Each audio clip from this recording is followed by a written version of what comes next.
ಪುಷ್ಪಾರ್ಚನೆ ಮಾಡ್ದು. ಸ್ವಾಮಿ ವಿವೇಕಾನಂದರ ಹೆಸರು ಯಾರು ಕೇಳದೇ ಇರೋರು ಇದ್ದೀರಾ? ಯಾರು ಕೇಳಿದ್ದೀರಾ? ಇಲ್ಲ ಕೇಳಿದ್ದೀರಲ್ವಾ? ಒಂದು ಸಾರಿ ಎಲ್ರೂ 1 2 3 ಹೇಳ್ತೀನಿ, ಎಲ್ಲರೂ ಜೋರಾಗಿ ಚಪ್ಪಾಳೆ ಹೊಡಿಬೇಕು. 3 ಸಾರಿ ಮಾತ್ರ. 1 2 3 ಸ್ಟಾರ್ಟ್ ಹೇಳ್ತೀನಿ, ಆವಾಗ ಹೇಳಿ.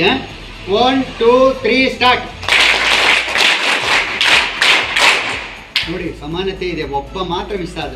ಇದರಲ್ಲಿ ಗೊತ್ತಾಗುತ್ತೆ ನಿಮ್ಮ ಶಾಲೆಯ ಶಿಸ್ತು ಮತ್ತು ಸಂಯಮ ಅಂತ.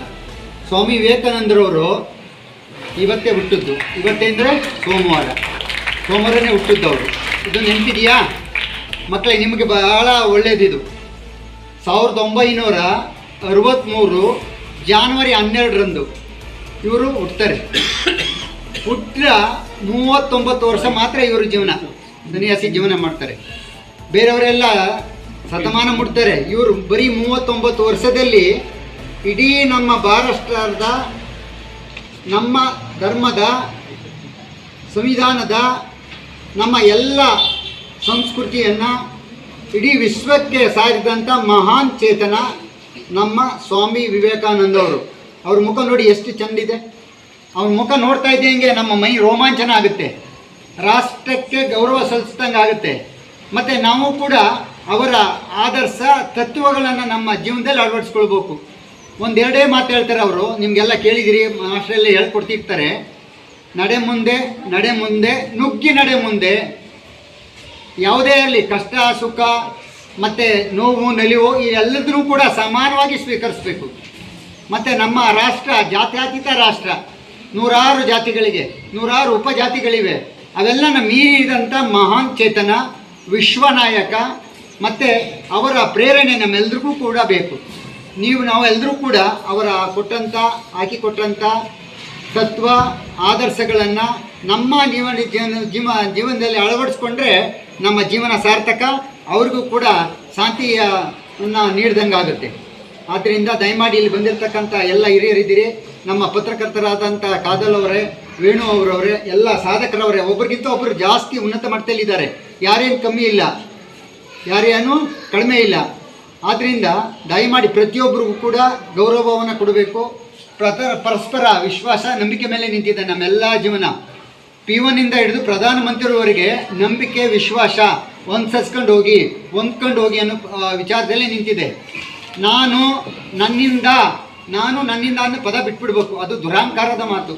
ನನ್ನಿಂದ ಏನು ಸಾಧ್ಯವಿಲ್ಲ. ಇವತ್ತು ಸಾಯಂಕಾಲ ನಾನು ಊರಿಗೆ ಹೋಗ್ತೀನೋ, ಮನೆಗೆ ಹೋಗ್ತೀನೋ ಇಲ್ವೋ, ಅದು ಭಗವಂತನ ಇಚ್ಛೆ. ಆದ್ದರಿಂದ ನಾವೆಲ್ಲರೂ ಸೇರಿ ನಾನು ಒಂದು ಪದ ಬದಲು ನಾವು ಅನ್ನೋ ಪದವನ್ನು ಬಳಸಬೇಕು.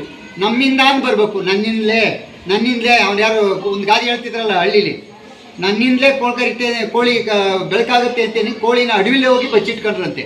ಹಂಗಾಗಬಾರ್ದು. ನಾವೆಲ್ಲರೂ ಕೂಡ ಮನುಷ್ಯರು, ದೈವ ಸಂಭೂತರಲ್ಲ. ಇವರು ದೈವ ಸಂಭೂತವಂತ ಮಾನವ. ಯಾರು? ಸ್ವಾಮಿ ವಿವೇಕಾನಂದರು.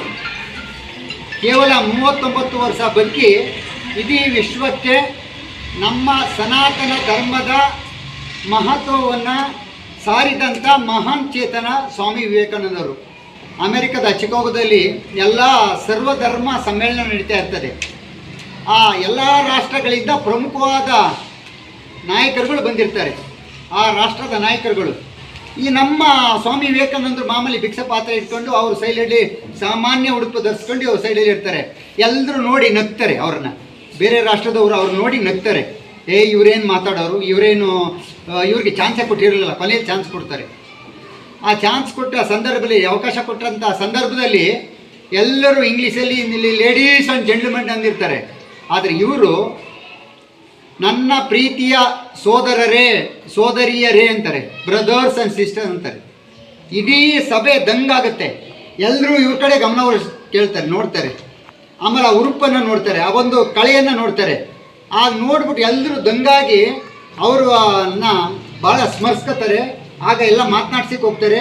ಅವ್ರ ಬಗ್ಗೆ ಒಳ್ಳೆಯ ಗೌರವದ ಭಾವನೆ ಬರ್ತದೆ.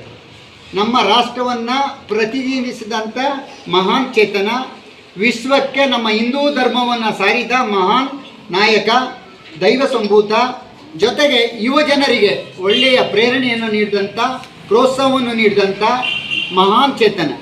ಅವರನ್ನು ಸಾಕಷ್ಟು ವಿಚಾರಗಳಿವೆ. ಅದನ್ನು ನೀವು ಸ್ವಾಮಿ ವಿವೇಕಾನಂದ ಪುಸ್ತಕ ಇದೆ, ದಯಮಾಡಿ ಓದಿ. ನಿಮ್ಮ ಮನಸ್ಸು ಪರಿವರ್ತನೆ ಆಗುತ್ತೆ, ನಿಮ್ಮ ಹೃದಯ ಪರಿವರ್ತನೆ ಆಗುತ್ತೆ. ಜೊತೆಗೆ ನೀವು ಕೂಡ ಅವ್ರ ದಾರಿಯಲ್ಲಿ ಹೋಗ್ಲಿಕ್ಕೆ ಅನುಕೂಲ ಆಗುತ್ತೆ. ಯಾವುದೇ ಭಯ ಭೀತಿ ಇಲ್ಲದೇ ಧೈರ್ಯದಿಂದ ಛಲದಿಂದ ನಿಮ್ಮ ಶಿಕ್ಷಣವನ್ನು ಮುಂದುವರಿಸಲಿಕ್ಕೆ ಅವರು ಚೇತನ, ಅವರ ಮಾರ್ಗದರ್ಶನ, ಅವರ ಪ್ರೇರಣೆ, ಅವರ ತತ್ವ ಆದರ್ಶಗಳನ್ನು ನೀವೆಲ್ಲರೂ ಕೂಡ ನಮ್ಮ ಜೀವನದಲ್ಲಿ ಅಳವಡಿಸ್ಕೊಂಡ್ರೆ ಅದೇ ಒಂದು ದೊಡ್ಡ ಕೊಡುಗೆ ಅವ್ರು ಕೊಟ್ಟಂಗಾಗತ್ತೆ.